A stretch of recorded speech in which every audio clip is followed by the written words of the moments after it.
All right, we are here. We are ready. We got a slightly earlier start time today because I had a student not show up. Woo! Means I get to come home early and we can start this, which means we get to do 2 boards tonight. I was only planning on doing Mario Party 3, but we should be able to get through 2 different sets of Mario Party things tonight. So I'm pretty pumped for that. So anytime I get to do that, it's like just a fucking bonus. So just moving a couple of things here. Okay, now we're pretty much good. We are here with the tier list. I did change some things. If Thomas is going to watch, Thomas is going to be mad. Because I did move Spaceland down. I should probably start by mentioning why. I just think it's in the context of Mario Party 2, and like I think I was really giving it a lot more hype in my brain based on Superstars version of it. It's just got to go down a little bit. It's just got to go down a bit. For Western Land and Horrorland, I'm considering bringing those down too, just because it's Mario Party 2. But I think the context of how they work in Mario Party 2 is better than how Spaceland is. So I think I'm going to keep those there for now, but Spaceland did have to come down to a good time all around. Just a bit. Just a bit. Not massive, but just enough. But that's about the only thing I really changed. Everything else, I was like, yeah, I felt good about basically everything else on this list. But without further ado, let's get into one of my favorites. Probably my favorite. I'll be honest. There's going to be a lot of bias in this one because this is like my Mario Party. This is my favorite, my go-to. If I only had to have one Mario Party for the rest of my life, it would be 3. Like, not even a contest. 3 I find to be the most interesting gameplay-wise and decision-making-wise on any board, that it's the one that I would do. And it's got like a fucking great selection of minigames. It doesn't have the best in the series. Pretty close. It is pretty close. I'd probably honestly give that honor to probably 4. 4 has a great selection of minigames. But we'll get to 4. 4 is going to be an interesting one tonight. 4 is very interesting.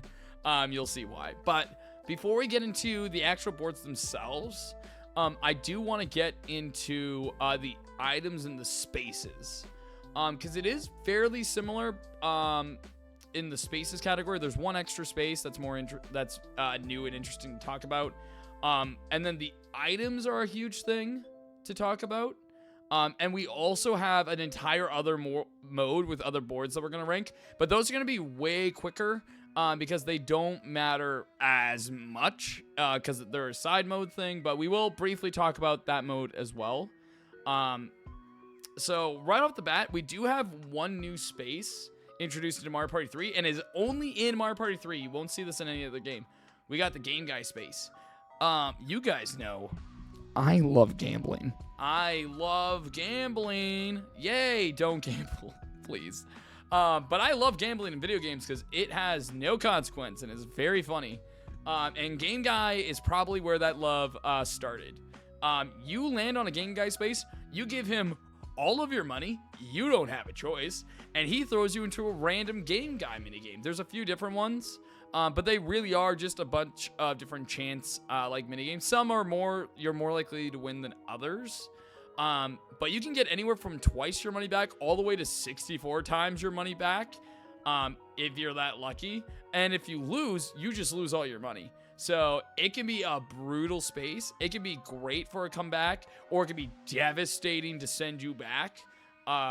So we'll talk about that in terms of the boards, because that is a very important space to be aware of when we're talking about Mario Party 3. The other thing to pay attention to are the items specifically. There are a lot more items in this game, and they are purchased separately most of the time. Oh shit, we're in an ad break. Hold on. We're in an ad break. I gotta make sure that I pay attention to the ad breaks. I'm not gonna go into more detail. I'm going to wait like a patient little boy.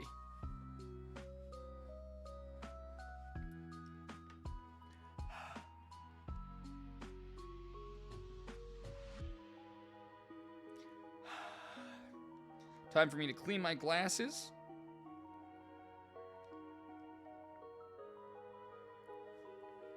Okay. Got my water.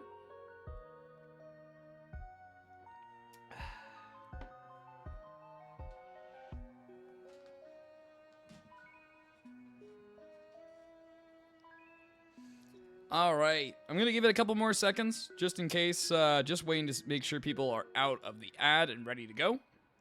I'm gonna go back. We didn't really touch on the items yet, but I did notice that the ad break started.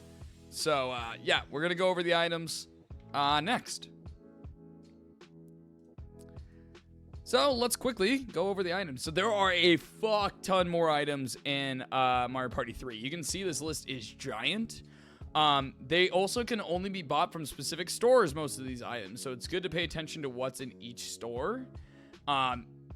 So let's start. Like, a lot of the basics are still here. You know, movement spaces like mushrooms, golden mushrooms, your warp blocks, your dueling gloves, your magic lamps.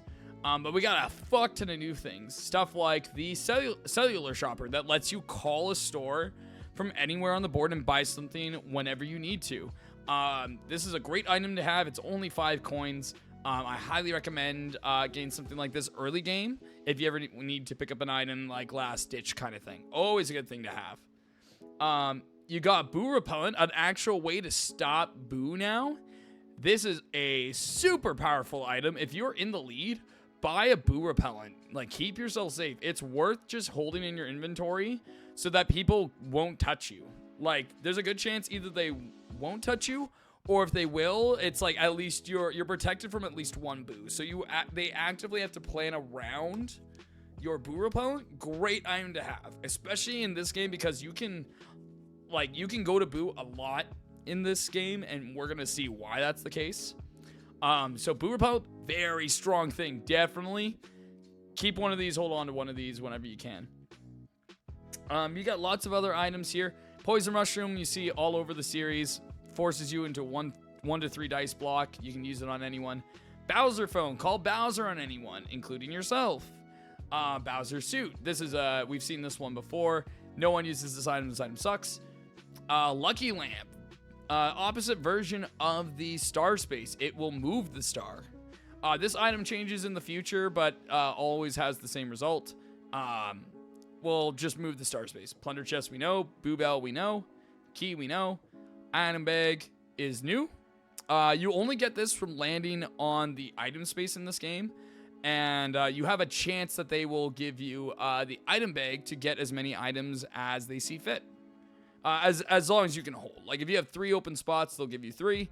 If you only have 1 spot, it's only going to give you 1. But it can be any item on this list, including the rare items. Rare items can only be gotten in 3 ways: through an item space by answering the questions from Toad or Baby Bowser, from a hidden block, or by purchasing an item bag from Toad. Oh, sorry, the item bag is specifically bought from Toad in the store.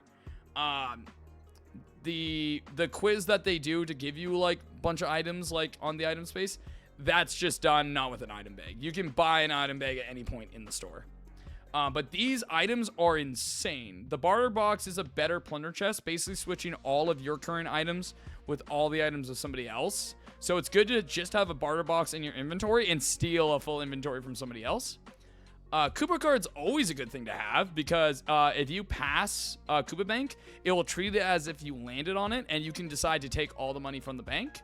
Always lovely to have. Lucky Charm is Game Guy, and you can use that on anyone. You can force anyone to play Game Guy, or you can use it on yourself if you're feeling lucky. But the big item, the Wacky Watch, using this item makes it the last 5 turns, no matter what turn you're on. So if you're on turn 2, and you use this, you're in the last 5 turns. If you're on the second last turn of the game, if you use this, you go back to the last 5 turns of the game.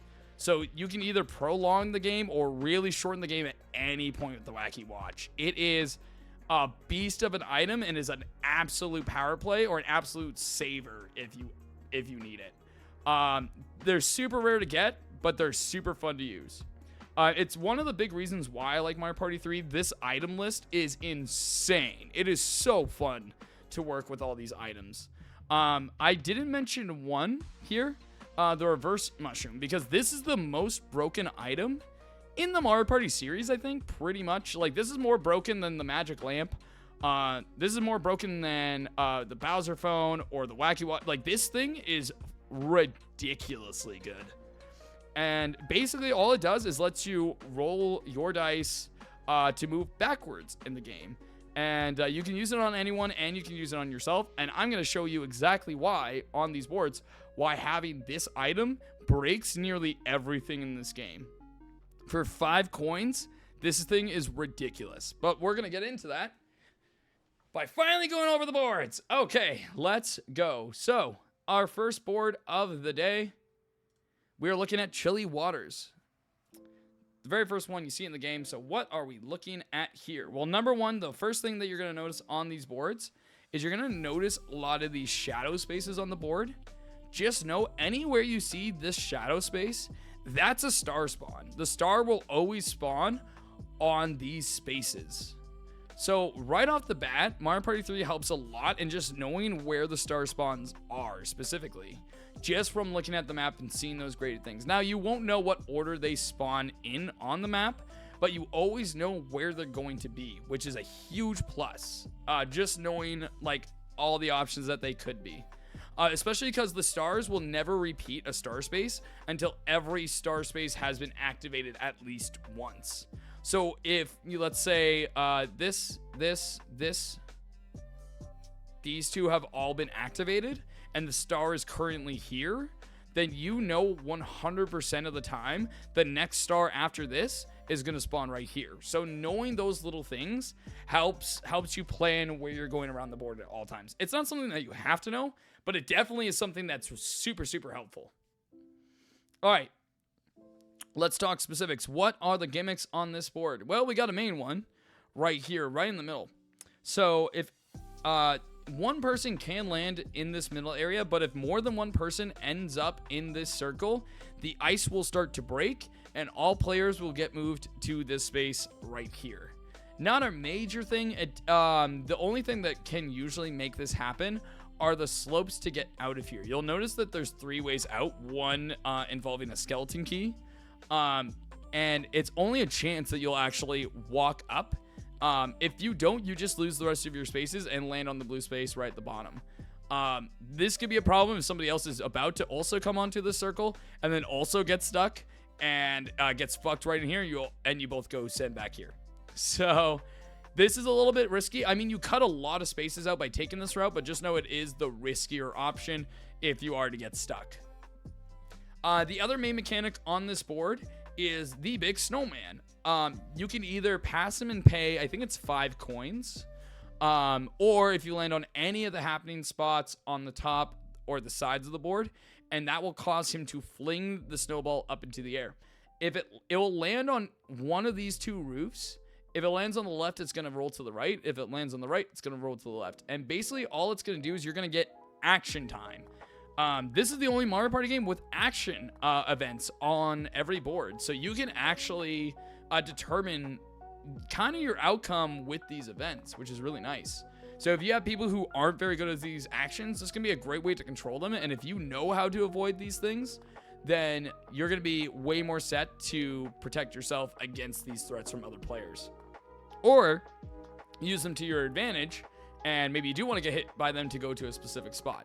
So let's explain how that kind of works here. So let's say the snowball is starting here and it's rolling to the right. Well, the first thing it's going to do is make its way all the way over. You can decide to jump over the snowball and stay on your current space, or you can let it carry you all the way down and you'll end up on this space right here. The snowball will bounce up off the roof and then it's going to start going down. If you let the snowball take you, it's going to make you walk all the way down and bring you to this space right here. It's the same thing going the other way. If it goes left, you stop on this pink space right here. If you keep going, it'll drop you off right here. This is super important to know. This is such a good thing, especially if you're trying to access the one boo shop on this board on the right side here. If you're trying to get there quick and you're over here and somebody activates the ball, hey, you got an easy way to carry yourself all the way to this space, jump over the snowball here, and now you're only one roll away from getting to boo. Big power play if you're trying to get to boo quick. It saves you a lot of time and energy. And if the other players don't know that, then it's just an extra win for you. We do have, of course, skeleton keys on this board, so we should bring up the 2 possible options. We have this door right here, which is fucking useless. Never use this one. I have no idea why this one exists.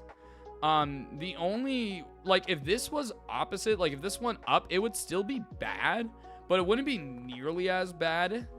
Because at least you're protecting yourself from maybe, like, if you don't want to end up in the line of the snowman, or if you don't want to land on Bowser or something, like this would be a great option. But the way that it is just going down, the only thing this is really used for is to get to this star space if the spawn is here and maybe you're on this line in this like one little section of spaces. So if you just happen to be on these like 10 spaces with the skeleton key, I mean, I guess you might get this star now. Good. Your better bet not just using it on here. Your better bet is to save your skeleton keys and use them on this door. Why? Well, Boo is right fucking there. So you can farm Boo really quickly on this board just by going in this small circle of spaces. Now, you don't have access to a item shop in this circle, so you're not going to get a key maybe every time going through here. You really only have one item space that you can land on in this whole section. But if you got like a stockpile of skeleton keys, not a bad way to spend a couple turns. Realistically, to be able to go to Boo a few times, not bad. Or if you want to take the longer circle, you can always go to the item store, buy whatever you want, and then take that route back over to Boo pretty quickly. You do have to deal with the ice guy to take this quicker route with the key. It is, you do get screwed over sometimes, but it is generally worth it to give it a go. I usually would if I had the shot. But of course, you do have the safe option of just going all the way around the board and hitting the Boo that way. Now, here's where we get into very specific mechanics with the item play on this board. I'm going to bring up the reverse room pretty much on every board. I'm not going to go over the best use for like all items because it really doesn't matter. Those are all very situational. Like a skeleton key makes sense to go over. Very specific items we will. The reverse mushroom is one of these examples and exceptions that I want to bring up because it is very, very powerful in this game. So not only do you reverse your movement when you use a reverse room, you also get to pick the direction you go as well at pretty much every junction. And I mean every junction, even junctions where it looks like you wouldn't have the choice to pick a direction, you get to choose where you go. And this becomes very, very important when discussing Boo specifically. And on a lot of boards, this is very important. So let's say on a turn, you move and you get to go to Boo. Perfect. And maybe you land on this blue space right here. Or maybe even you got carried from the ball from this space all the way down to Boo here, right? And then you ended up here. Oh no, you just passed Boo, you didn't get to use it. Or maybe you did pass it, got to use it once, and now you're here. Perfect. What do you do on your next turn? Well, guess what, guys? You have access to a reverse room. You use that, you immediately go back up and land to Boo again. Immediately another steal of coins or maybe a star. Guess what though? This counts as a junction to the door. So you can immediately go back up and go back down to activate Boo a second time. So in 3 turns, you just saw Boo 3 times. And most of the time, if you stole coins twice, you're stealing a star in the 3rd one. Or if you had big money, maybe you're stealing 2 stars in those 2 turns. This is one of the most broken things in Mario Party history. This is why having a reverse room basically at all times is so important. Because you can basically control your movement around the board using these junctions all the time. It is so impressive to be able to do that, and it's so fun to use these big brain plays during the game, because there's just so many different options that you can take when doing this kind of stuff. Even something as simple as like, hey, maybe the star is here and you ended up here because you really wanted to go to the boot. Well, guess what? You reversed. You got a high enough roll. You got a 10 because you roll fucking thick. You get that boo. Fucking mint. You keep going. Guess what? This junction, you get to go left. And oh, man, there's the star, baby. I guess you got another star, too. Reverse mushrooms are insane. So definitely, like, pretty much every board, pick them up. I will, like, generally go over really quickly for the other boards, like, the optimal places to use those reverse shrooms. Most of the time, it's going to be with Boo. But just know that those are an option, and it's, like, there's literally an infinite amount of uses for that item on every board. Like, they are so useful everywhere, and even using it on another, on an opponent just to keep them at bay for a little bit longer, right? If, like, even one space for them is enough to get them the star, and you're also right there, hey, maybe just give them that reverse room, and then they have to go back however many, and you make it to that star first. You have lots of options. So I highly recommend the reverse room. Now, with all that being said, what does this mean for Chilly Waters? How do we feel about this board overall? Well, it's a fairly big board with a lot of junctions, which is always nice to see. That ice mechanic does make traversing it a little bit trickier, but you do have that kind of risk-reward system with it. It's about as basic as a board gets, but that's not a bad thing. This is actually one of probably, as far as basic boards go, this is by far one of the best ones that you can play, especially with the game's mechanics. So it's definitely not top tier, but it's real close. This is a great board to play on. Highly recommend it. Very, very fun.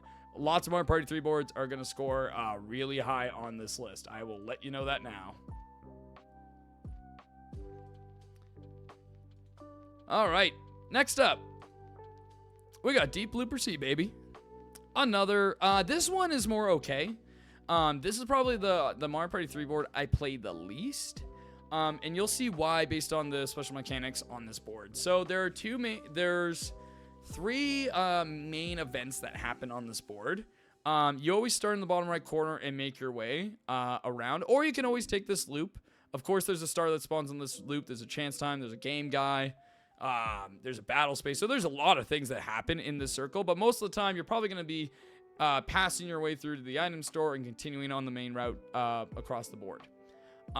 You'll see this junction right here. This is very similar actually to the Peach's birthday cake in Mario Party 1. You get 4 buttons to choose from, and whatever one you click will send you there's 3 that will send you to the area that you decide to go to, and there's 1 that will send you to the opposite area that you pick. So you choose which way you want to go, you click the button, and you either go that way or you get blasted to the other side.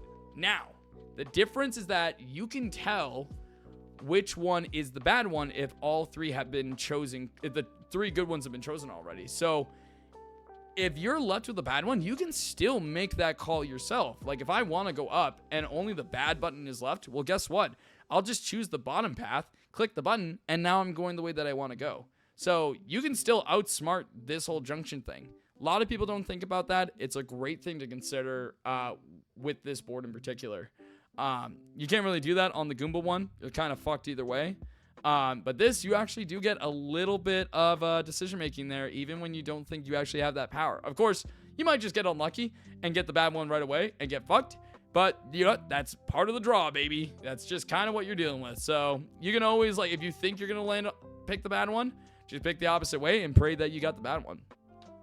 Pretty simple. All right, we're gonna go into another ad break real quick. So get some water, get a snack, get a little stretch in, move yourself, and we'll be back in another minute. We'll go over the rest of the board. So I will see you guys in just a little bit here. And don't you worry, we will be back.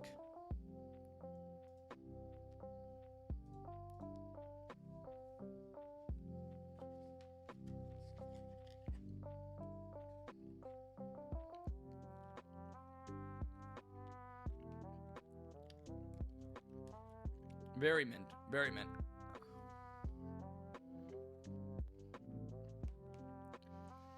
in case you watched the stream yesterday, yes, this is the same dinner as yesterday.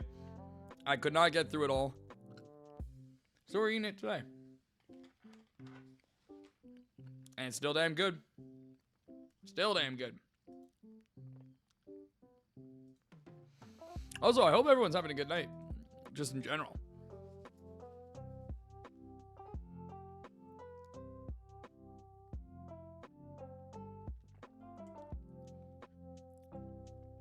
See, it always gives the warning that the ad is starting, and then it doesn't start for a little bit. But that's okay. Yeah, like it's going, it says it's going now, so that's fine by me.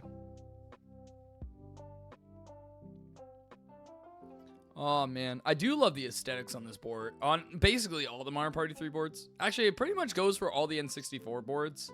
Their aesthetics are so fun. I love this kind of storyboard, storybook like pop-up look. It's the Paper Mario fan of me. Oh my god, I can't believe it. But I do love how this board is designed, just visually speaking, and that goes for every board in this game. Remember all these compliments right now, because I'm not gonna be nice to Mario Party 4 when we get to Mario Party 4. Yeah, I promise that when I get to Mario Party 4, I am not going to be kind. I'm going to be very mean. All right, ad break over. We are officially back. Good to see everyone. All right, last we left off, we went over this board event. We got 2 more board events to go over, so let's start. Our next board event right here is the big baby blooper right in here. I don't know if it's a big blooper or a baby blooper that's just large. I think it's just blooper. It's really hard to tell. Either way, so you'll notice all the strings of happening spaces all along this kind of section of the board, all in the middle areas. Anytime you land on one of those, blooper will grab you and flip you to the opposite side.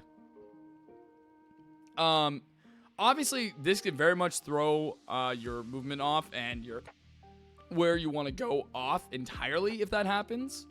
Now you do have the benefit of, hey, if you know which way you're gonna go with this junction event here, if you know that you want to go this way, and maybe your only option is to go down here, but you're gonna roll a 4, hey, get a free happening, go right over here anyway. Right? It's not a bad option either way. So like in this instance, it's like, hey, if I have all the buttons available to me and I have a 4 going into this, right? If I want to go up here, sure, I could pick the top path and land on here, and that would be a win. But if I get blown up, then I still go on the bottom path, land on the happening, and go up here. And in that case, it's an even better event because you're going to get that happening space. In this instance, I would probably actively choose to land on the happening space on the opposite side if I get the choice. Just because like you have more of a chance if you have the 4 buttons to land on this space. Give yourself a free happening. Why not up your happening count? The happening star's still in this game. You might as well go for it. It's just a freebie. You lose that kind of control the further you go on this list with the spaces. But for this batch of 6, you can really realistically do that. So keep that in mind when playing on this board. It's a really good thing to have. On these ones, you're more screwed with these ones, but it's not the end of the world overall. But it's always good just to pay attention to that. We have one more event on the board, and that's this giant row of happenings on this section of the board up here. You'll see this ugly fucking thing in the corner here. No idea what this thing is. Has never appeared again in the series. This thing is horrifying. And what it will do is when you land on one of these happening spaces, this arrow will spin and point to one of the opposite 3 corners, okay? Once it does that, an event will start where you have to mash the A button for your life. If you do not mash A fast enough, it will eat you and spit you out in the direction of the arrow, hitting the rocks in the corners. So either you'll land on the pink space here, the pink space here, or the start space back over here. Now, how do we use this to our advantage, Nathan? I'm glad you asked. Well, there's two things. One, if you want to up your happening star count and you have maybe some curse mushrooms or stuff like that, and you're really good at mashing, guess what? Land on these over and over and over again. Just keep mashing through this, and you're going to up your happening count so fast. There are 6 happenings here. Even without a curse mushroom, you have a strong chance on landing on 2 of these back-to-back anyway if you survive the mash. So it's super worth it just to do that alone. But if you plan on getting sucked into it, that can also be super useful, depending on where the star spawns, because there's a star spawn right here. You could get blasted, because like if you're over here, getting back to here is a process. You have to go all the way around the board just to get back to the space. Or if this thing decides to point down, you just got blasted over here. You're only 3 spaces away from the star. Nice and easy. Same down here. If you want to go back to start, maybe you want to get back to the item store quicker. Maybe you want to get back to the star space over here. Maybe you want to get back to the track over here anyway. Get a little, like, because you can't decide on which way this points, but if this is a faster way to get back to here, then why not? Actually, well, it's not really fast to get back to this junction from here, but you do have the star space, you do have the item store. Those are the 2 big things you want to pay attention to for that. Or even if you want to avoid going to this, like if you know you don't want to go here to risk, like maybe you don't know what option you might get, you don't want to risk it, maybe let somebody else go and click the button first so that you get a clear path. That's another good reason to take it. But one of the best options is the top right. Why? Say it with me. Fucking boo. Right there, baby. Literally 3 spaces from boo. You cannot complain from that. And if the star does happen to spawn here and you have a reverse mushroom, guess what? Bam, only 2 spaces away. You have a 1 in 10 chance to not get that star. And even still, you're landing on an item space, which might even get you another reverse mushroom or some other item that might be super useful anyway. So, hey, this is a great option. If this thing points right and you already have like a decent amount of happening spaces already, blast yourself to the right. Fucking why not? This is a great option just to get to boo or to get a star if it's there. Like, primo stuff. We do have 2 skeleton keys on this map. We have skeleton keys. We have 2 skeleton gates on this map. We have this one right here, and we have this one right here. Now listen to me very closely. Come here.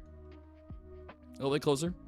Don't get a skeleton key on this board. The gates are so useless. These gates fucking suck. They don't have like a star behind them. They both have chance times past both of them. This one also has game guy outside of it, which you can access either way. You actually have more of a chance to land on this game guy space in particular, because if you don't have a key, you go up 1 space and it come back, you counts as another space. So you have just more chances to land on this anyway. Not only is there a chance time here, but you also have a Bowser space, which isn't ideal on both areas. So the fact that you might also just land on Bowser going on these paths, fucking not great. I don't recommend it. There's really no reason to use either of these. Like, the only reason you would use this one is if the star just happens to spawn here, and you happen to have like the key to get through here. Like, if you just so happen to have a key and the star is here, then by all means, it's a nice shortcut, go for it. But like, otherwise, there's no reason to use this way. Like, the only other reason to use this maybe is like if you got blasted the wrong way going the path and you just want to get back to this junction earlier. But like, god damn, this is not worth it. This is not worth it. Don't buy keys on this board. It's not worth buying a key. If you get a key, this is the only door you should use it on. This one's pretty much useless. Hi Pancake, how are you tonight? I hope you are good. The other reason you don't want to use a key on this door, again, all these happening spaces are right here. This is such a good movement tool on this board, this ugly, terrifying looking thing. Oh, Jesus. Okay. There we go. Good. I'm glad to hear. This whole event is so good at both building up your happening spaces and just getting you where you need to go on the board that I don't ever recommend taking this door. The only reason you should use this door is to lower your space count to make sure that you land on one of these happenings. That's it. like, otherwise, don't use this door other than a means to control the amount of spaces you move to land on these. This door sucks. Never use this door. There's no point. Like, no. Like, absolutely not. With that being said, how do we feel about this board overall? Well, I think the biggest thing that's going to really draw people away from this board is the whole having to split paths thing on this board. Me personally, I don't like knowing the strats on how to play this board. Definitely make it way more enticing as an adult than, like, I wouldn't play this board at all when I was a kid, but knowing all these things now makes this board a lot more exciting. So this is probably the biggest underdog when it comes to boards in Mario Party 3. So it's still not like the cream of the crop. It's not a top tier board, but this has a lot of fun things that you can definitely take advantage of. A lot of fun spaces and a lot of cool mechanics to play around with. And if you know them and your opponents don't, you have so much control on this board, and it's so much fun. So with that, we're going to give it a... We're going to give this one... I'm going to put it so close as well, just under Chilly Waters. Yeah, it's just... this is a solid board. Very, very good board. I'm a big fan of this. It's probably the most underrated board in Mario Party 3, in my opinion.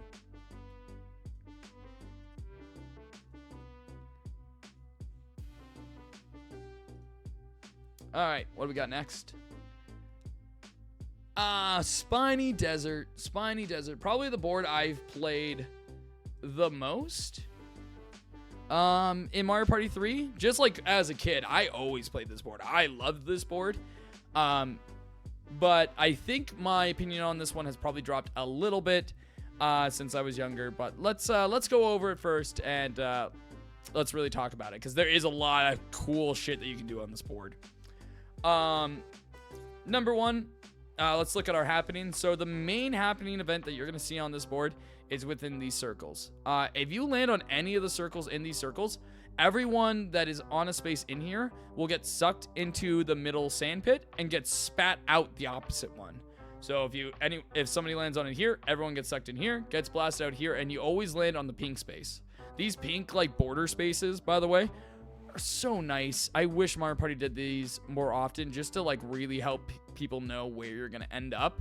Such a nice visual thing, and it really doesn't like take away from much else on the board. It's really nice to have these. That's your main event on this board. And these are the only happening spaces on the board as well. So you have to really want to land on these happening spaces, or you have to really not care where you're going if you want to up your happening count. Or you just get like randomly landed on one, and maybe that fucks you up like on the path to the star, wherever you're trying to go. But hey, at least you got another happening space to go towards your happening star, so it's not all bad. Could be worse. The only other kind of event that we have on this board is another action event, and it's at this junction right here with these cactuses. So you can jump over these cactuses to get over to this junction a lot sooner, which brings you to, of course, a star space right here and puts you back on the main path of the board. But the more interesting thing on this board with these cactuses is not jumping over them, because this increases your options of movement like infinitely. It's actually kind of insane, especially if you have like huge movement dice as well and have big numbers going into this. Oh boy. So let's explain. So if you go to this junction, decide to go to the cactus, if you hit this first one, you get bounced all the way to this space right here, right to this junction. And you do get to decide which way you go when you get to this junction. This is brutal and insane. So let's say you rolled like 30. You got 30 spaces, and you end up here, okay? You bounce over here. Guess what? You can go back and do that again and effectively use your spaces accordingly to try to make yourself land on anything specific. Like if you want to land on maybe chance time, you could waste the perfect amount of spaces going through this to end up on this chance time, or to end up on game guy, or battle minigame, or an item space. Or if you keep bouncing off this, keep going. Guess what? You just saw the item stored 3 times in one turn. You can theoretically go and see this item store at least 3 times in the turn. Even more if you rolled high enough. This is bonkers, being able to have this kind of power to go to the shop that many times. And the same thing applies for this one. If you decide to bounce off, or jump over the first cactus and hit this one, you'll end up over here and end up on a completely different route, right? Ahead of just jumping over them anyway. Like, the only thing you're really missing, couple item spaces, a chance time, and the star if it's there. That's only a 7th of the time that the star spawns here. So, like, this helps you skip a little bit more and also gets you closer to this star space. So, and hell, maybe you don't want to use these at all. Maybe you just want to go this way and walk around the board that way. You can still do that because there's still a star space that spawns there. You have the options. Or hell, bouncing off this, guess what? A star spawns on this spot right here. That brings you right to that star. Or the star space down here brings you right to there. It's insane the amount of movement control that you have on this board, knowing what these things do. This one cactus is fucking insane. Honestly, it's a little broken having this cactus be the first one. If it were me, I probably would have swapped them. I probably would have had the first cactus bring you here and the second cactus bring you here, just based on the fact of how much control you have and having to click the button to at least get to this option. The fact that you have to do nothing when you start this whole thing just to get over here is insane. Anyone can take advantage of it. So fucking hilarious option. This movement control is insane. There is one other mechanic to explain on this board that isn't necessarily an event. It's just how the board functions, and it's with the star space. Being in a desert, there is a mirage always happening with the stars. So 2 star spaces are always in play when you're playing this map. One of them is the real star, and one of them is a fake mirage, and you do not know until you get to the star. So you could be headed towards the star, get to it, and you're just like, oh fuck, that's not the real one. Sorry. So that can be a little bit frustrating. It can also be very funny, but there is a way that we can use this again to our advantage. Because again, the stars will only spawn on each space once. They will every space has to have a star activate at least once before it can repeat anywhere else. Okay, so if you say you get your first star spawns right here and right here, you have a real one and a fake one. You don't know which is which, right? And then hey, turns out this is the real one. It's like, okay, good to know, right? You go to whatever the next star is. It happens. Maybe the third star, though, the mirage pops up here. The next time the star space pops here, if all the other stars haven't been got yet, you know this one is fake until that cycle is complete. So you know going forward that whatever other stars spawn with this mirage one will always be real no matter what, because it's already been grabbed as a normal star. This will obviously only work until the cycle ends and starts over again.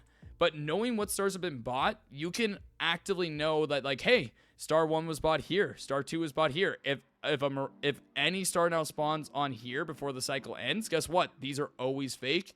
You know exactly which one is real at all times. So having that bit of knowledge will help you figure out where you need to go for what star. And again, if your opponents don't know that, I guess you're just going to look like the luckiest person on the planet. I don't know why you keep getting the star every time. It just kind of happens. I guess you're just lucky. Maybe you suck Nintendo's dick like I do. Or maybe you just know the shit. Okay, we're about to start another ad. So feel free to take a stretch, get your water, get a snack. Relax for a little bit. We'll be back, and we'll go over the skeleton key gates, the reverse room, and my final thoughts on the board. So I will see you in just a little bit.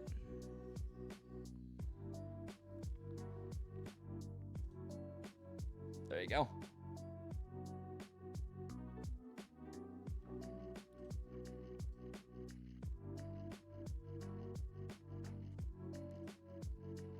Always good to have that right there. See, this is a nice addition while the ad breaks are going on.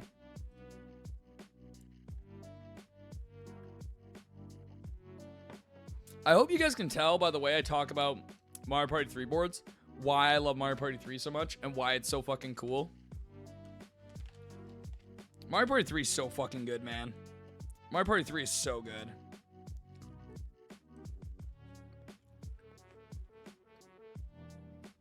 Just fucking great game.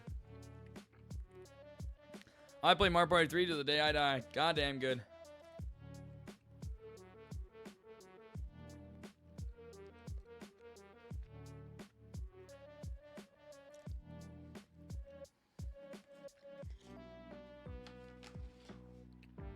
Woo. I'm glad people are also having a wonderful evening.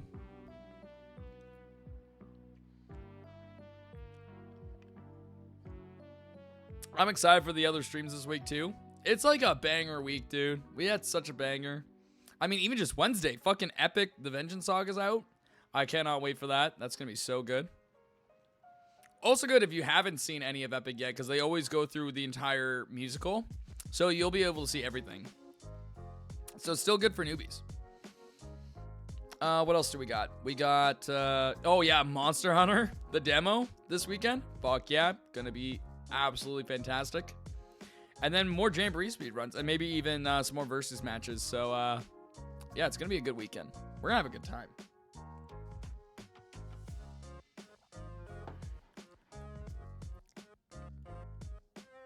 All right, ad time over. We are back, baby. So we can hop right back into the discussion. All right, time for the skeleton key gates. Let's go. So we actually have 2 gates in this board, and they're both actually really good options to go with. Right off the bat, you have this one right at the beginning, and because you have the item store immediately when you start this game, this can put you at a huge advantage because you actually have 2 item stores, right?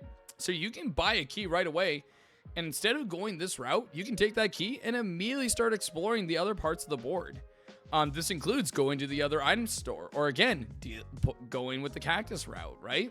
You have a lot of options in terms of where you go right away. You just have to pay a little bit to access it, but that's a great thing to have access to basically right away. The only reason you wouldn't have access to this specifically is if you get the Baby Bowser store, because I don't think they have the key for sale. No, they don't have the skeleton key, only the toe. Ooh, what?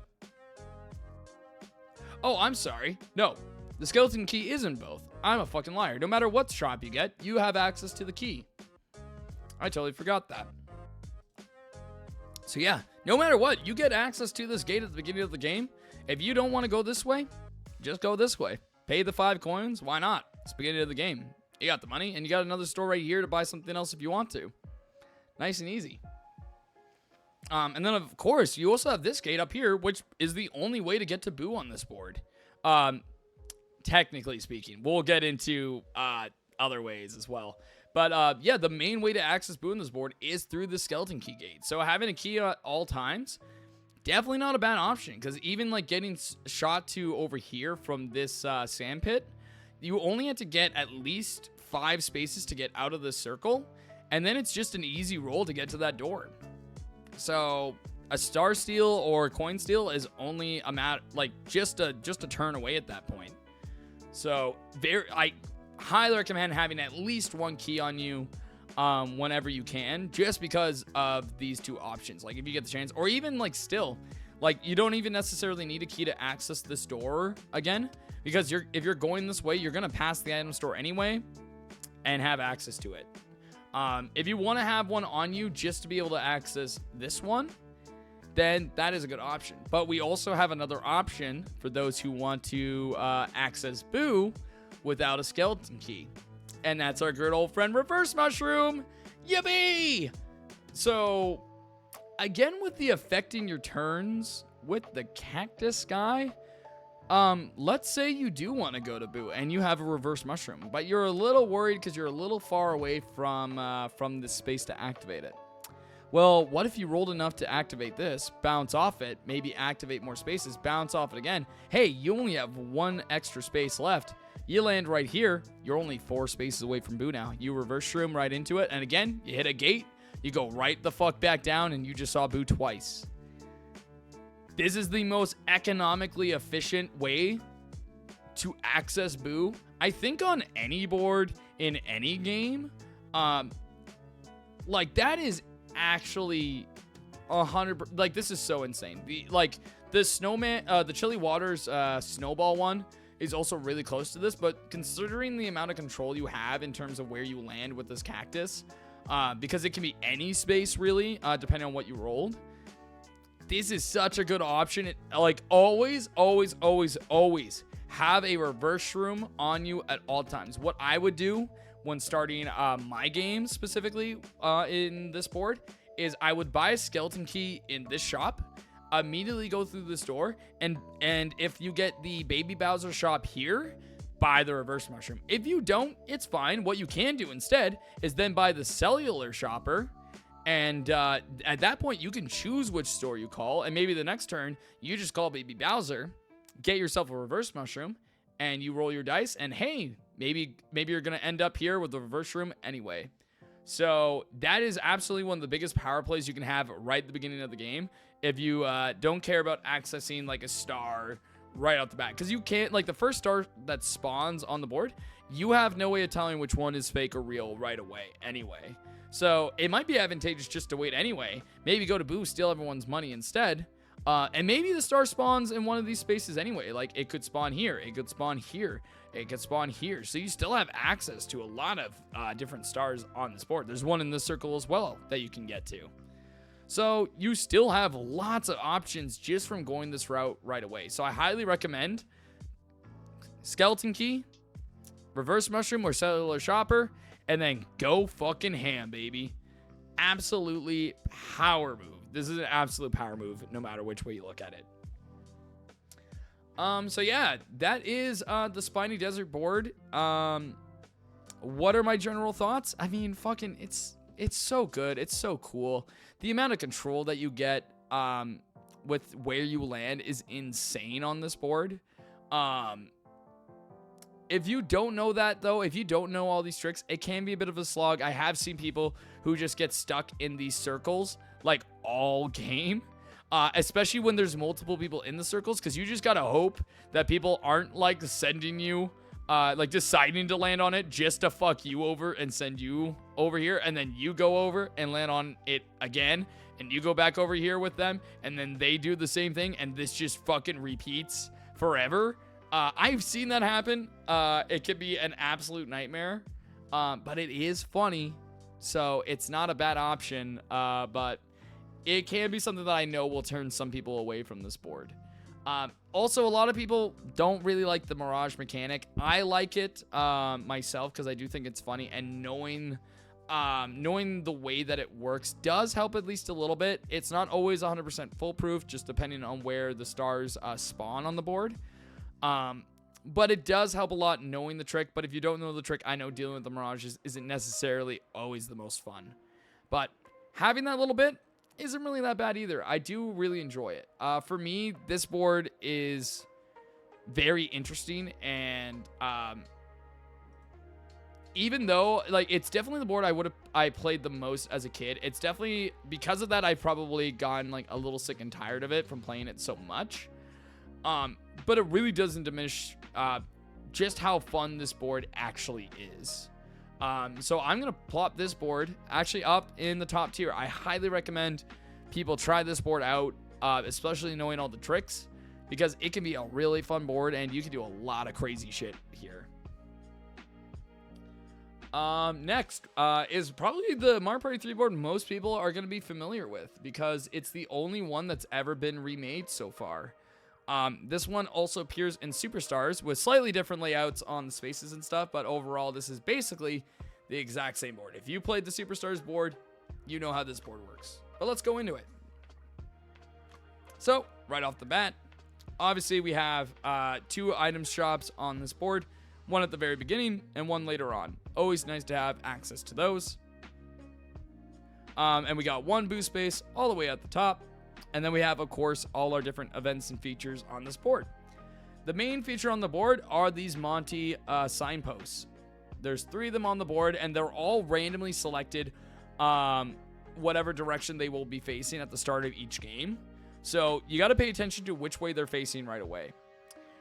Every turn, at the end of every turn, or at the start of every turn, the Monty moles will come out and swap the position of these signs from going the one way to going the other way. So, and these can all be independently done as well using the happening spaces. If you land on a happening space, only the one in front of you will change, not the other ones, just the one in front of you, which is really good to note, right? Because if you are trying to design your way across this board, knowing that this one does not change when landing on here can be very, very important, and vice versa with everything else, right? But these are the only real ways to get to the different areas of the board, which can be troubling, but we do have ways of dealing with it in this Mario Party specifically.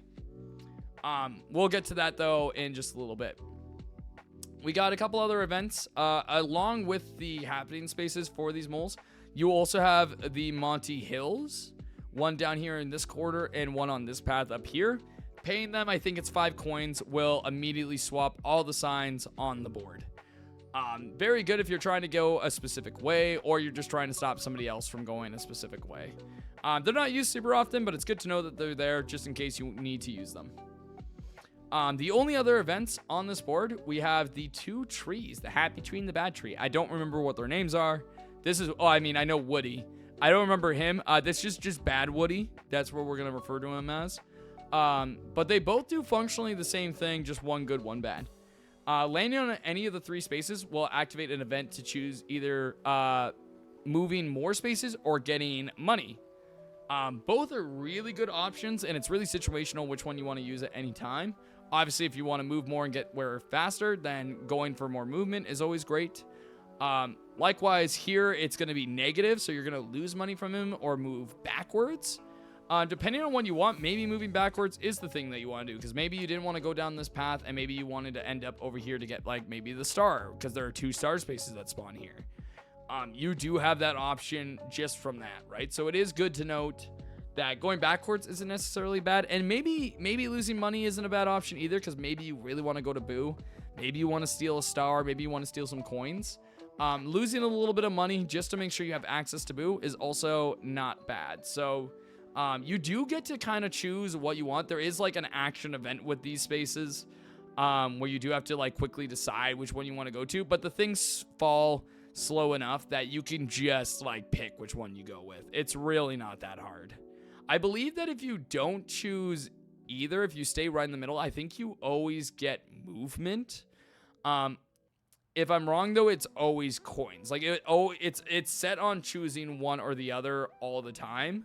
So I can't remember which one it is off the top of my head. I believe it's movement. So if you want to confirm like getting that movement, or if it is the coins, then if you really want the coins and confirm that, you can also just do nothing and always get that. So it means you only have to look out for one thing really. But that's kind of it for this board. There's really not a whole lot else going on with this board, which is really nice. It's pretty simple. And like I said, we do have ways of dealing with the whole movement problem on this board, because again, we have access to reverse rooms. If you go one path and that's not the path you want to go down, hey, reverse room, go. This counts as a junction. You can choose which way you go. There's no problem with that. Or hey, maybe you wanted to go back and get a different item. You have so many choices at that point, and that works for every junction. So always remember the power of having a reverse room. Having a reverse room on every board is so important, especially if you end up going the wrong way on this board. It's probably the most important just for basic travel on this board. If you end up getting fucked by the signs and want to go a specific way, always pay attention to that. Or even something like this, like being able to like force your way down. Like you can't move forward at this point if you wanted to go this way, right? Or let's say, okay, let's go with this scenario. This sign is pointing to the right, okay? You want to go to the left, but you're already here. You're like, fuck, what do I do? Well, guess what? Because this counts as a junction, what you can do is use your reverse room and just basically keep throwing yourself at this gate over and over and over again until you run out of spaces and just land here. Next turn, this thing just flips right back around and you get to go that way anyway. So it can be used to stall lots of times just to go specific ways. So I highly recommend all these options with the reverse shroom at any point. You do have the you don't get as much control with the boo on this board with the reverse shroom because you don't really have anything to really back. Oh no, you do. You have this gate to back into. What am I talking about? If you go to boo, land on one of these spaces, reverse shroom back into boo. Hey, take this junction, go back up, go back to boo. Like I said, reverse shroom is so fucking good. God damn. Being able to see boo like 2 or 3 times over the course of 2 turns is so stupid, so insane. Always have a reverse shroom. Always have one on you at all times. Fuck, on this board, carry 2, just for basic movement and for boo. You can't go wrong having them. It's never a bad thing. Hell, even have a cellular shopper on you at all times just so you have access to buy the reverse shroom at any point. Because you can choose the shop from the Bowser shop and get it that way. So, yeah. Great board. Really, this board probably shows the benefit of the reverse shroom more than any other just because of how this board's mechanics work. Very, very, very safe board to use. Love it to death. Now we do have access to our skeleton gates. Again, this board. Yo, Noops. Fucking Noops raiding in with a big crowd. What's up, guys? How you doing? Fucking good to have you guys. Really appreciate the raid. We're ranking all the Mario Party boards in the series, and we're currently in Mario Party 3 right now. Oh no, did you? Oh shit, eh? We're gonna snooze that ad right now. We can have an ad break later. Dude, that sucks, dude. I had my first Jamboree run yesterday, so I haven't, I still got lots to like, lots of attempts to get into. But like, man, I feel for you, man. Some of those things are shit. Was it, let me guess, was it hot cross blocks? Tell me it was hot cross blocks, because I bet you, I'd bet $100 it was hot cross blocks. I can't believe that minigame has to be in the run. Like, the fact that it's like, you can't even route it out. Oh, you're doing all boards? Oh, no. No. God damn it. And it's, like, long in Jamboree, too, right? Like, the all boards is still, like, a long category. Coming out of board number 5 to not getting PB because the AI worked against me. Oh, fuck, my guy. That sucks. Oh, on the last board, too. Oh, no, is that? Yeah. Oh, fuck, man. Man, Jamboree's going to be brutal for all boards. I'm kind of nervous to do all boards for Jamboree. I'll do it, but, like, man, that's going to suck, dude. You think Mario Party 1's bad? At least you don't have to deal with, like, item play and all these other events that take up way more time. Like, oh, God, it's going to be so brutal in Jamboree. We're just going to cross our fingers. We're just going to cross our fingers. Jesus Christ. Oh, I don't even want to touch Master. Fucking hell. I mean, I'll do it, but like, fuck, it's going to suck. Man, oh man. Well, I appreciate you coming here and joining the stream. It's very nice. I don't know how you feel. I don't know how much experience you have, Noobs, with Mario Party 3, but this is by far like my favorite Mario Party game.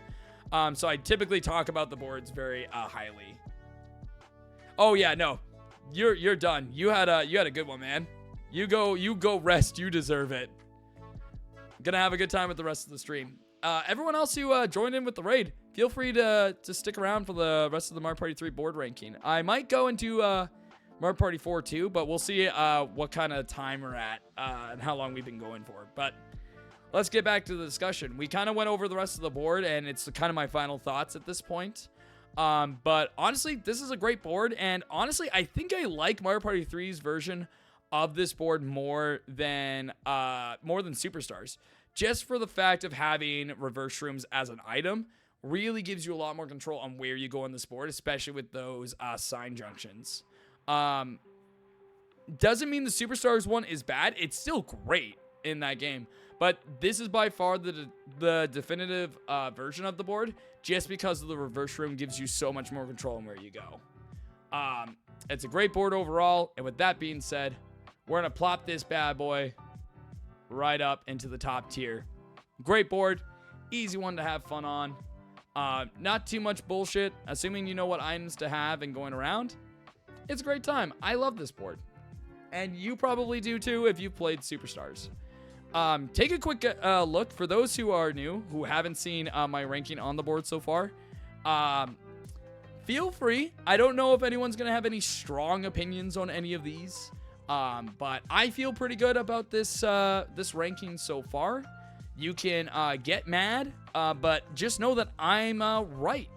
So it's okay. It's okay to be wrong and to have your own opinion. Just know that this is the right one. And you'll come around to this at some point if you don't already. Good. All right. We got our next board, baby. Board number 4. Or no, sorry, board number 5. We're getting right to the end already. We got Creepy Cavern. Okay, so this board, not good. I don't like Creepy Cavern. This is the only board in Mario Party 3 that I actively do not play. I try not to play this board. It is not a fun board to play because traversing this board, even with things like the reverse mushroom and other stuff, God, it's so annoying. But let's go over why specifically. So this board has a few different mechanics. The number one thing is this Womp. This Womp blocks access to like a quarter of the board at any given time, depending on what side it's on. This thing can flip with the happening spaces that are near it, or it will also ask for like a random item, like a mushroom or a skeleton key. And if you give him that, then he will flip to the other side. It's not just paying him, you have to give him an item. If it was only just paying him like it is with every Womp on every other Mario Party board, this wouldn't be nearly as bad. But the fact that you have to give him an item is so fucking absurd. Like, if you just don't have the right item at the time of seeing him, get fucked. You don't get to see this portion of the board, or you don't get to go to this portion of the board, including Boo. So it just like, it's so fucking annoying to deal with that because you also don't know what item he wants until you speak to him. So you might have a skeleton key or a mushroom, but hey, guess what? He didn't want those, so bye-bye. Go the other way. It's a huge pain in the ass. And especially because you don't have access to the item store until going past this at least once. It could be a real like slog the first turn, or first few turns, honestly. You do have the skeleton gates to access the other sides of the island, so it is pretty beneficial to have a skeleton key just to access the other sides of the board. But again, you have to be in the specific area to make sure that you can do it. Thankfully, this side does have the item shop to buy one to access the store much easier. This one is obviously a little bit more luck dependent, depending on if you have a key or access to an item space to get a key. So both doors can be useful just for standard traversal, but it sucks that they have to be used for standard traversal and not as like a bonus way to like shorten your way around a board and things like that. Yeah, it's very annoying. I find this board very, very tiresome to play on just for this whole like middle section mechanic as a whole. But yeah, that's kind of what we're looking at just right off the bat. We're gonna take we're gonna come up on an ad real soon. So we're gonna have a nice ad break for you guys, which is a perfect time to get some water, get some snacks, maybe get a stretch if you've been sitting down too much. Like, really stand up, actually stretch your back out, stretch your neck out, like really just make sure that you are moving. Because you're really gonna want it at this point. I'm gonna take this moment to have some water, eat a little bit of food, and for those who are subbed, I'll probably talk a little bit more about other streams coming up this weekend, as well as just some of the thoughts I have on Mario Party 3 specifically that aren't board related, like mini games, items, and just other general thoughts. So I will be back in just a little bit. Our ad is starting, so I will see you guys in just a minute. Stick around. So I'm going to start this ad break by going and getting myself a little bit of water.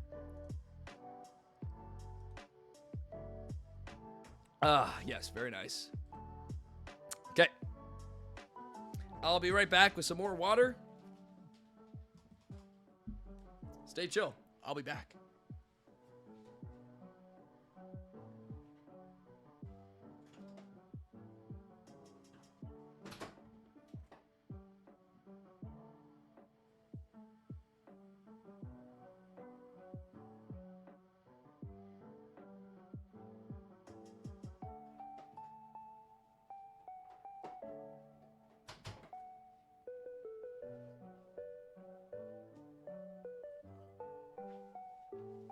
God, I forget just like how long I can talk about like one board of Mario Party for.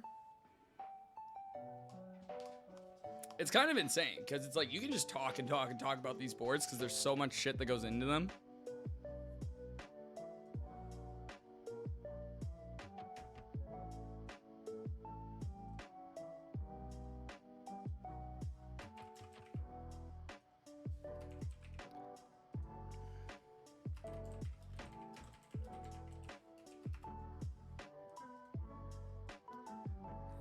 Alrighty. Oh, big stretch for me. God damn. Honestly, this feels like teaching for me. This is just like more of my job that I was just doing. But instead of piano, it's Mario Party. Fucking like goddamn. Oh man, I do love that though. It's why I love teaching. I do enjoy teaching. Yep. All right, we're back. I'm gonna give it another couple seconds just to make sure everyone gets a chance to make it back onto the stream. So the ad break just ended. I'm just making sure everyone is nice and free to be back and ready for more boards. I do have to apologize also to those who like just joined in. I'm sorry that the first board that you guys really get to see me go in depth on is like the worst board in Mario Party 3, so it's gonna be very negative. But we will have some. I will have some positives to say, hopefully, and some good strategy to use on this board anyway. So like, bear with the bad. This board just is like the only bad board in this game, so we just kind of have to deal with it. And I hate that you guys didn't get to see the other good boards, but that's okay. We're gonna get through it. So yeah, we have discussed the Womp, we have discussed the gates, but there is one other form of movement on this board, and it is the action event on this board, and that is the Womps. So you will see both question mark spaces on these lines, on these railroad tracks, as well as the Womps near them. If you go to them, you can pay them to jump on the trolley and move yourself to the other side of the board.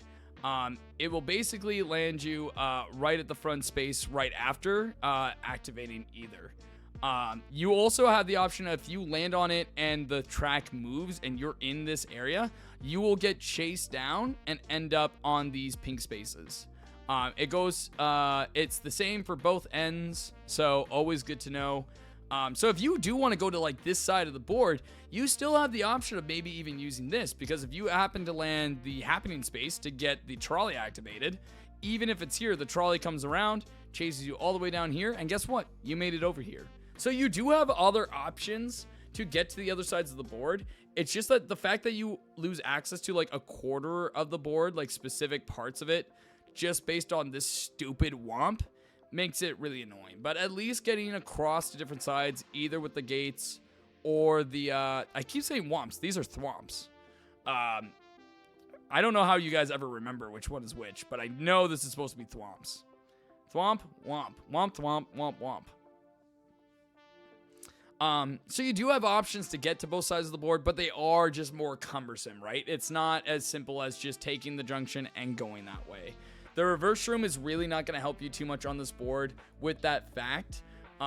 You do have, again, you always have the option of potentially using this junction with the reverse room to go up to Boo multiple times, even if this Womp is blocking it, especially if this Womp is blocking it.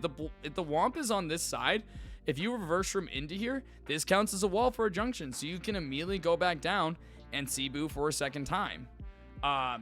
And if it is on this side, then maybe you rolled past Boo, you went up and maybe landed on a space up here. Guess what? You just keep going down and you get to see Boo again. So you still have the option to see Boo twice on this board.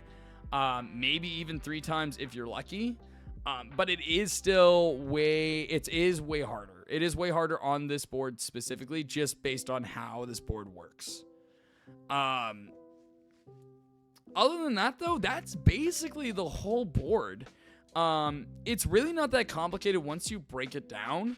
But again, just losing access to a lot of the board can be super annoying, especially when the star spawns like behind Womp. Like if the star spawns here at the beginning of the game and Womp is right here, like fuck, no one's getting that star for like the first like 5 turns at least. So it can really drag out the star count on this board and make it really difficult to get stars in general. So this is not a board I usually recommend. You can have some fun on this board. It's not the worst, but it's the worst board when it comes to Mario Party 3. It's like for that reason, like in terms of Mario Party 3, it's not going to be your first, second, or third choice. It's not a stinker, but it's definitely bad. Like you don't want to play this board typically. But if you're tired of everything else and you do want to give something a try, you're still playing Mario Party 3. You can still have fun on this board and still do cool things, just not as much as the other board. So just keep that in mind if you're going to be playing in Creepy Cavern at all. And finally, to end off Mario Party 3, bam, one of my personal favorite boards in the entire series. If you have not played Mario Party 3, this is your reason to play Mario Party 3. This board is so fun. This is Waluigi's Island, baby. Oh my god, there's so much to love here. There is so much to love here. There's so much cool shit. So let's get into why it's so cool. Okay? Let's start with the events. We got a few different things going on in this board. Number 1, we do have a lot of paths that just end with red pipes. And going into any of the red pipes will bring you right back out this green pipe, right back to the start. So you will always end up out of a loop to get back to the start, unless you end up on this loop here, which just brings you back to the main circle. The only thing you're really missing out going this way is having access to this item shop. That's about it. It is nice to have access to this item shop, but if you're not too worried about it, you do have 3 item spaces on this path anyway, plus an item space in the circle, so you have lots of access to the items. Plus you're gonna pass this anyway right at the beginning, so if you're that desperate for like access to an item shop, I recommend buying a cellular shopper on this board like immediately, just so that you have that like ready to go at any time, no matter where you are. And again, having access to both Toad Shop and Baby Bowser Shop is always huge. It's just also great to have it on this board, just depending on where you're planning to go. Now the main way you move on this board, your main junction, is that centerpiece. Once you get to this junction right here, you can decide to go up, and you'll get the action event on this board. The direction that you go will change speed randomly each time you activate it. Sometimes it's slow, sometimes it's medium speed, sometimes it's blinding speed. But thankfully, the timing is always the same. You only have to click A when the option you want to go to is lit. So if I want to go up, I will click the A button as soon as that one is lit up, and I will go that way every time. You just have to get used to the timing, just depending on what speed you get. Obviously, it's easier the slower it is, but knowing that it's the same timing for every speed definitely helps. It's just going to be harder if it's faster, but just practice it a little bit and you'll get used to it. It's really not too hard. Even the fastest speed is not like that hard to get used to it. So it's fine. It's not that big a deal. You have a lot of control with this. The next thing is this center area. You will notice the big kaboom. Big kaboom with big number. Very similar to the space laser in Spaceland. Landing on 5 happening spaces in this center will cause this thing to explode, and anyone in this circle at the time of the explosion will lose all their coins.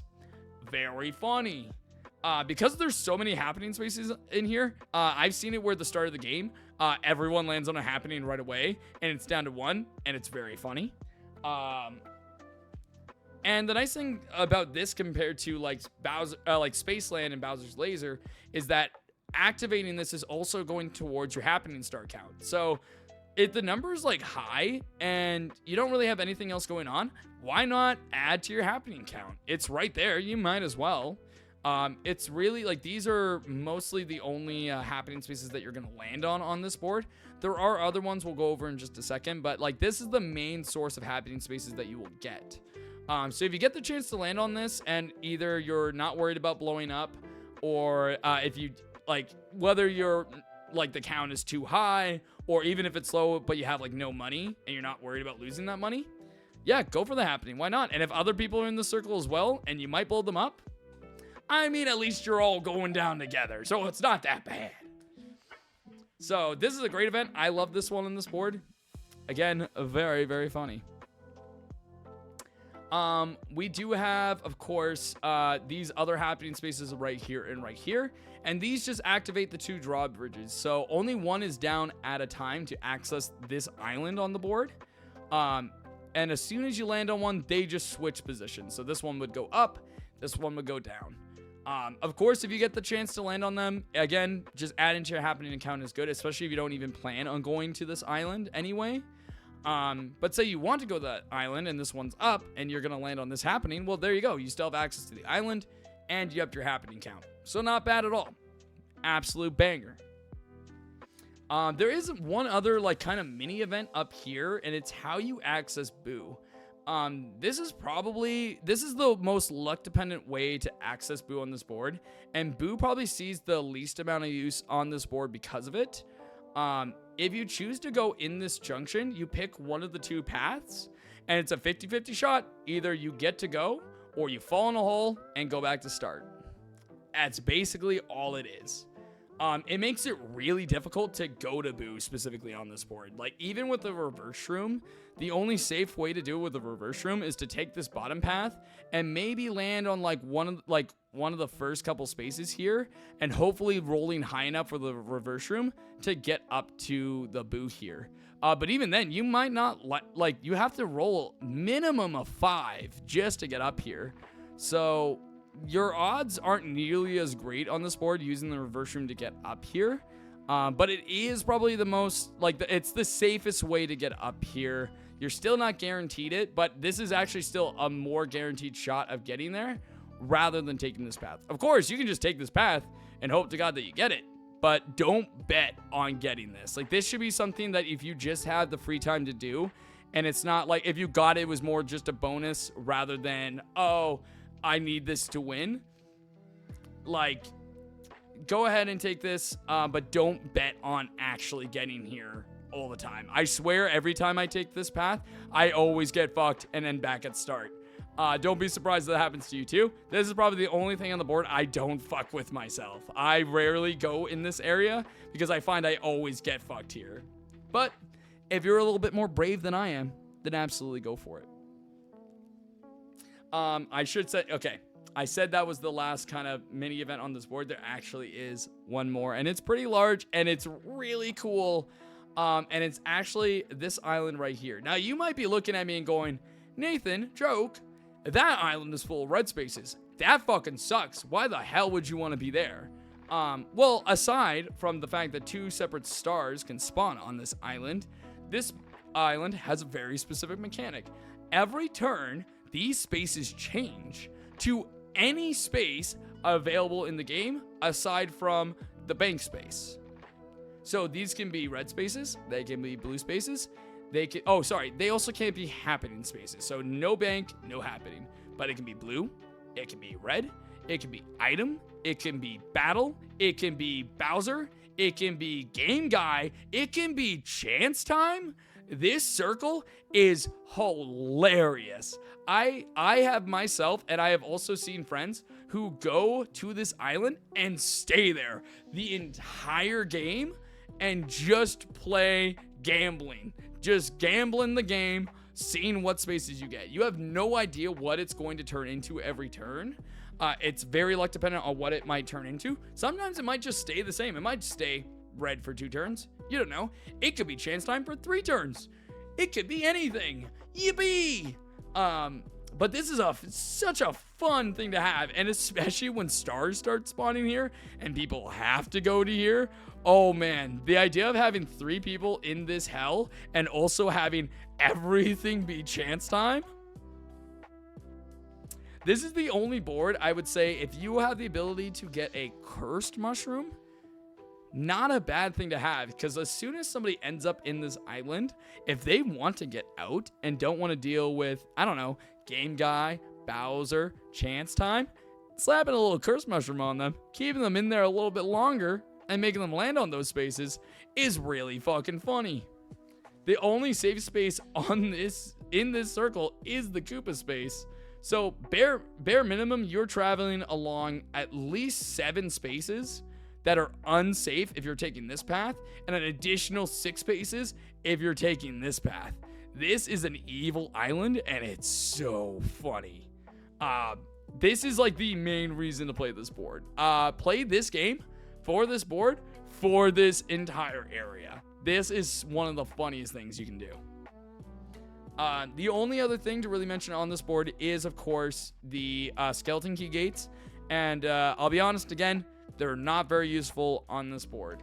This one in particular really is only like a quicker way to start, but like it's only like 7 spaces before you hit the pipe to go back here anyway.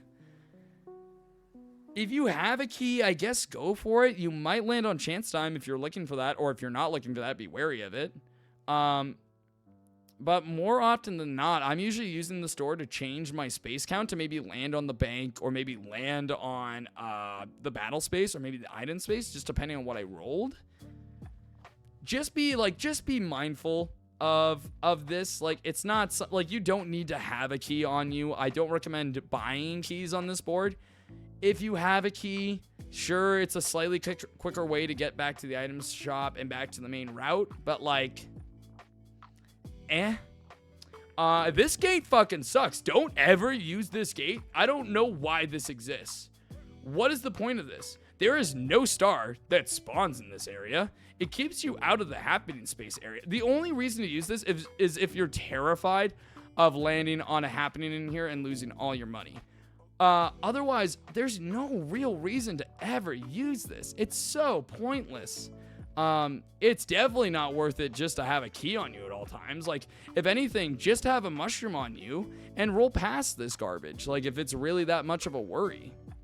Like, it's not a big deal. Like, don't ever buy a key on this board, because this one is super situational and this one is basically useless. So just don't do it on this board.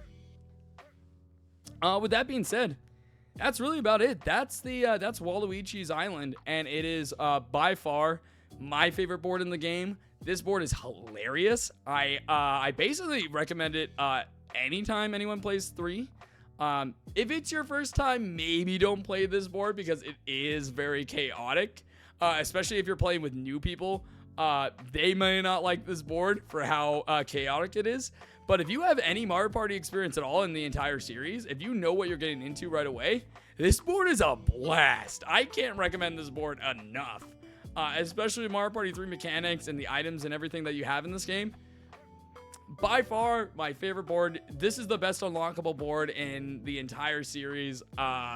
Worth playing the single player mode for, just to unlock it. This is by far going at the top of the tier list. This is our number 1 board. This is the one to beat going forward. So that's all the Mario Party 3 boards, just like that. So just, again, reiterate, Creepy Cavern down here at the bottom. It's the only one down here, but basically all the other ones, top tier and even higher. So we have like So Close, Deep Blooper Sea, and Chilly Waters are just basic boards that work really well. Nice for just about everyone, basic beginner style boards. Actually, you know what? I'll probably even put Woody Woods in here. Like, these are all like very friendly to anyone new to the game. But if you want to have that little bit of extra spice and thought and challenge into it, then I highly recommend Spiny Desert or Waluigi's Island. Great boards to play. Okay, that is every board in Mario Party 3. I'm actually going to snooze this next ad, because I have the chance, because I'm going to do a rapid fire ranking of the of the separate dual party mode in Mario Party 3, because there's a whole other like battle mode that involves like beating an opponent basically, using like enemies as Pokemon around these boards. It's really hard to rank these boards, just based on like what it is. But if you are gonna do, I'm not even gonna go into huge detail on like any of these specifically, but we will rank them really quickly. Gate Guy is absolutely the most basic of these boards. Oh shit, not that. Okay, yeah. Gate Guy is the most basic of the boards. Basically just a square with the middle intersection. And if you want to take the middle path, you just have to pay a little bit to go past. Just know that every board has this little dude on it. And passing him 5 times activates a mini game for 10 coins and brings everyone to this space. So very good to know if you want to win money or you just want to bring the opponent here. Yeah, that is an option. But other than that, very straightforward board. You just go around over and over again, or you take the 2 pass to skip a little bit. That's about it. Very, very basic. Not super exciting. That's a board. That is just a board. Nice and easy.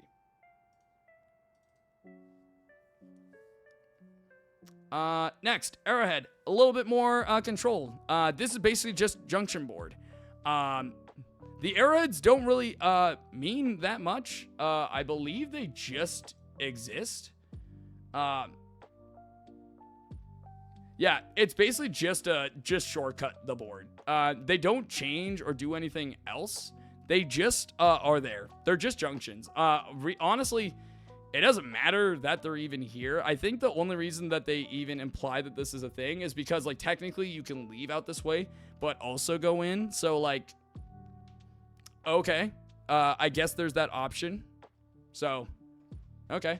Other than that, it is a very basic board. So, we're going to throw that also in just that's a board category. Hi, sweetie. I was trying to scare you. Nah, you can't scare me. You had both your headphones on. Doesn't mean you can scare me. I was trying. Okay.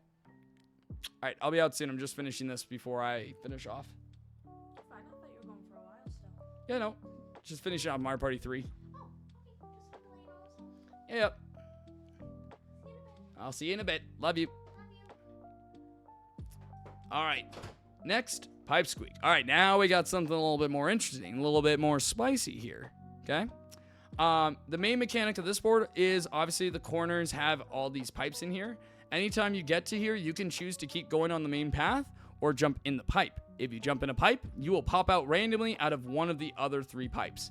You have no idea which one you're going to come out of. It's all just luck. It's very funny to have somebody here hit them, go over here, jump in the pipe, immediately come out and hit them again. Fucking hilarious. I love this board. It is so goddamn funny. I highly recommend it. If you get the chance to play this one, play this one. I find this one to be one of the more fun ones. Pipe squeak, that is a good time all around. Absolutely can't deny that.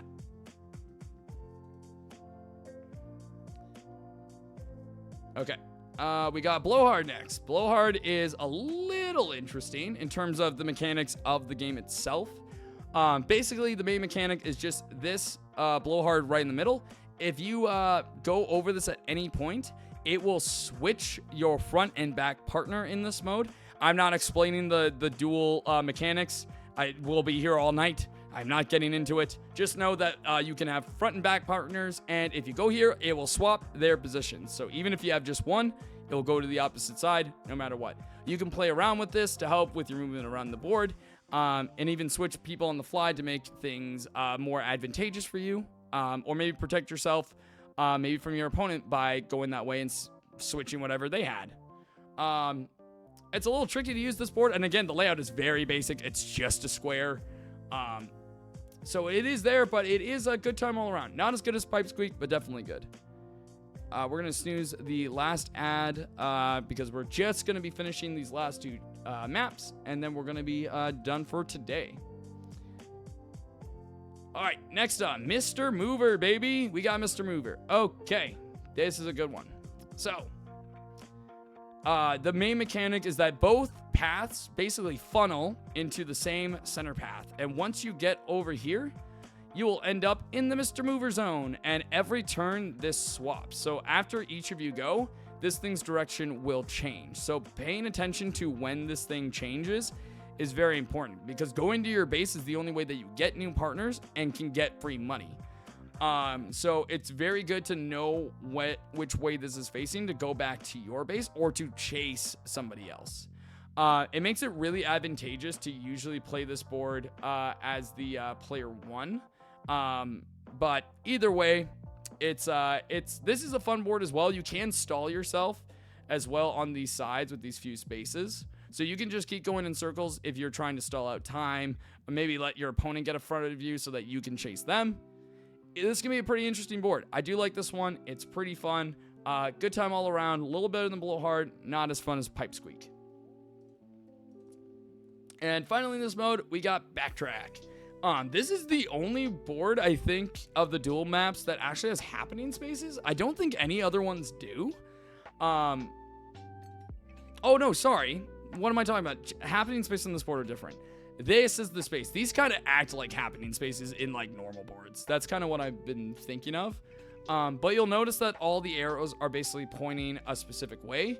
But landing on these spaces swaps all the movement. So if you're going right around the board, you're now going left around the board. It makes it very luck dependent on who's going to win this board. Especially so because like you don't know when these are going to swap at any time. And if you just roll bad and they roll high, you can just keep getting bullied over and over and over again. So I don't like this board all too much. I don't play it really that much. This is definitely it's definitely not your first, second, or third choice. That's gonna go down here. It's not great, but it is there. So just know that it exists, and that's about it. But that's gonna lead us off today with our ranking. I did want to do Mario Party 4, but obviously I don't want to be up too late. And this was kind of just a nice bonus stream to do today. Just because I had the time tonight and I got off work early. So we'll be touching Mario Party 4 next time for sure. Maybe Mario Party 5, but there is also a lot of boards in both games. So we might just be focusing on 4, just depending on when we start that stream and how long we can go. But if you're still here, I appreciate you for hanging out and listening to me rant about the Mario Party 3 boards. If you have a difference of opinion, feel free to let me know in the Discord, or I'm probably going to upload these separately to the VOD channel on YouTube. So if you're watching it on there, let me know in the comments what you think of the tier list so far, if there's anything you change, or if there's anything you agree with. Again, just know that you are wrong and I am right when it comes to this ranking. This is the solidified perfect ranking, and it cannot be questioned.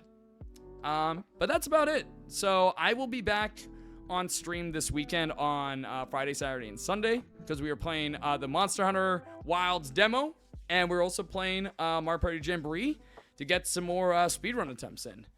So feel free to stay tuned for those, and sorry, well, don't worry. The VOD will be here, and I'll be uploading it to YouTube as well, separately, most likely. So, don't worry. You will be able to catch more.